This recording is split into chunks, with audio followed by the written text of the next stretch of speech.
Over the years, our family's had a share of health problems. So prescriptions are a part of our life. Before we went to the big box store. We both thought it would help us save. But with the long lines and impersonal service, filling prescriptions became a chore.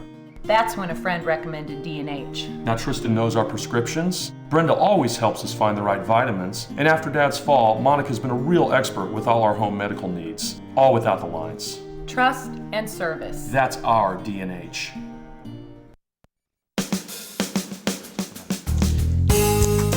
Good morning and welcome to Radio Friends. This is Thursday, September the 26th, and I've got three really special people here today to tell us about the Columbia Crop Hunger Walk and 5K Run. Now, they all have something special to talk about. I'll introduce them one at a time. Right next to me, I've got Harrison Keithahn. Welcome to Radio Friends, Harrison. The last time I saw you, you were playing a violin. That was back in March. Yeah. Then we have Brad Boyd Kennedy. It's a pleasure to have you here, Brad. And Helen Robinson. Now, who wants to tell us about what the Columbia Crop Hunger Walk is all about, 5K Run? I'll start, I guess. It's been going on for approximately 20 years in Columbia. We raise money to relieve hunger in the United States, abroad, and in Columbia.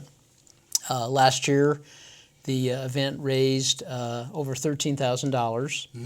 75% of that goes to our umbrella organization, Church World Service, which has a variety of projects to relieve hunger and poverty throughout the world. 25% of it stays here in Columbia, shared by four agencies working to relieve hunger.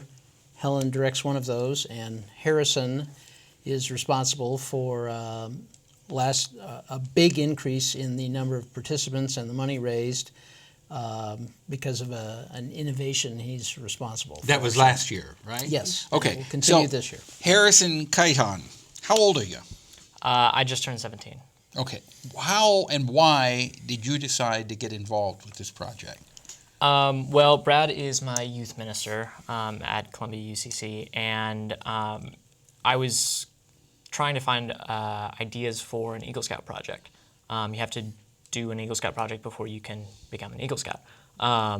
And I didn't want it to be the traditional project where it was like a construction project, a small building project. A lot of other people have built benches and birdhouses and other community construction projects. You wanted to actually reach out and help people in some way.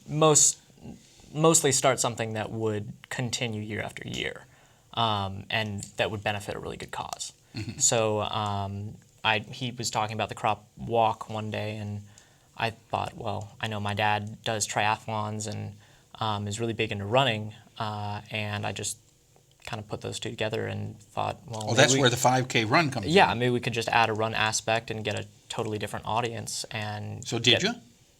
Technically, yeah. Mm-hmm. So that brought in a lot more people, which meant it brought in a lot more money. Mm-hmm.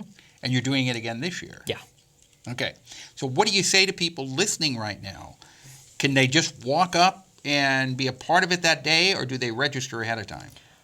You can pre-register ahead of time. There are flyers that we put out at Dick's Sporting Goods, MC Sports. If you ask them where the bulletin board is, there should be an ad there. And then if you go to Triathletics, Ultramax Sports, and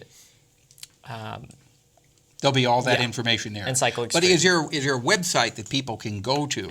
What is there a link to? There is. Okay. Yes, it's ColumbiaCropHungerWalk.webs.com. And that will give you all the information that you need to sign up for this. Can you just show up that day and participate in it too? Absolutely, yes. Okay. Mm-hmm. Now, Helen, you're here because one of your agencies has been a recipient mm-hmm. to the Columbia Crop Hunger Walk. Uh-huh. Tell us in your words what that's meant to you. Oh gosh, it's huge.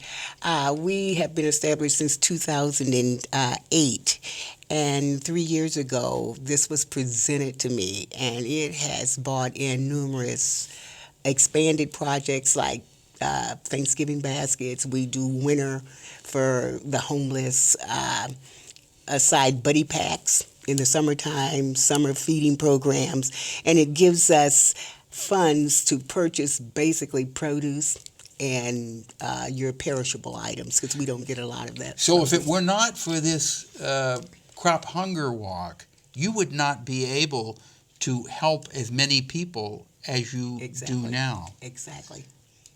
And It's a you know, huge the part of thing it. is, so many of us who do not have to worry about food on the table don't realize what it's like when you don't know where your next meal is coming from. Exactly.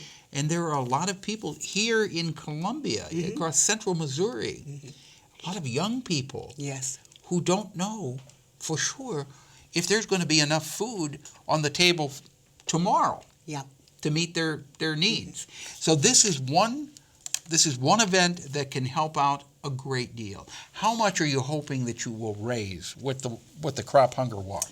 Our goal this year is $20,000 and 200 participants on the day of the walk.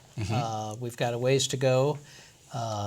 You know, the economy's still recovering, but we have a lot of support Yeah, locally. but Central and we Missouri's hope- got an awful big heart. Yes. So if you're looking Yes. for 200 participants, if you're interested in participating in this walk, how much do they pay to participate? In the run, there's a entrance fee of $25, Okay, correct? that's not very much. For walkers, it's totally on a donation basis. We have envelopes that people can use to sign up people who actually want to walk or just donate. Then all when those people funds. sign up, do they go and get they get sponsors for Yes. how long they walk, and they Yes. turn that money in? Yes, exactly. All right. So if you're interested in doing this, they want to raise $20,000. $20,000 we hope. And you want to have at least 200 people. And Harrison, I would imagine you've got a bunch of your friends doing this, don't you? Getting teenagers to run 5 kilometers is a bigger task than one might expect. Yes, but if anybody can do it, Harrison, you can. Yeah. So go there's- and get all of your teenage friends to be a part of this. And their Okay. parents. And their parents, Yeah, too. that's true. Okay. So the date is when? Sunday, October 6th, the event begins at Missouri United Methodist Church across from Shakespeare's on 9th Street. 2 p.m. The mayor will address those assembled, and the run begins at that point. Actually, at 8th and Elm, goes down the Katy Trail and back. Okay. And there's 2 loops of the walk around Okay. central downtown area. Hopefully you will have 200 people or more. And Harrison Keithahn, Brad Boyd Kennedy, and Helen Robinson, thank you so much for coming by. Harrison, maybe you can bring the violin along to cheer people on. Okay. All right? Tomorrow, Joan Stack will be on State Historical Society. Our program directed by Travis McMillan, Reynolds Journalism Institute. Audio, Pat Akers, KBIA. Our floor director is Sarah Harkins. And our assistant producer and guest coordinator, Uncle James Mauser. And if there's something you'd like to hear or see, I would love to hear from you. pepperp@missouri.edu. Bye-bye.